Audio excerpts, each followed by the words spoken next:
ஒரு கடை இருக்கு, அங்கெல்லாம் ஐஸ்கிரீம் தான் வைப்பாங்க. அங்கெல்லாம் ட்ரை பண்ணி வரலாம். அங்க நிறைய பேர் விளாண்டுட்டு இருக்கான். டீஸ் சுட்டீஸ் இதுதான் அந்த லைட் ஹவுஸ். 2004 வந்து இங்கே சுனாமி வந்ததுனால நிறைய பேர் இறந்தாங்கல்ல, அந்த மெமரிஸ் இங்கே வச்சிருக்காங்க லைட் ஹவுஸ்ல. லைட் ஹவுஸ் மேலே போகலாம். பாருங்க எவ்வளோ பியூட்டிஃபுல்லாக இருக்குன்னு.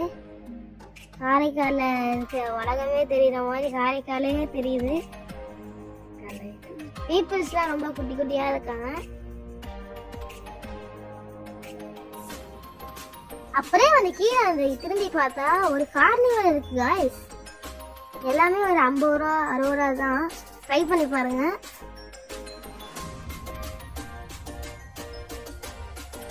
அவ்வளோதான் இந்த வீடியோ. மறக்காம லைக் பண்ணிருங்க, ஷேர் பண்ணுங்க, சப்ஸ்கிரைப் பண்ணிருங்க. இதுக்கும் பக்கத்தில் இருக்க பெல் ஐகானை ஆன்ல வச்சுங்க. அப்பதான் நான் போற வீடியோ உங்களுக்கு நோட்டிஃபிகேஷன் வரும். Thanks for watching and bye.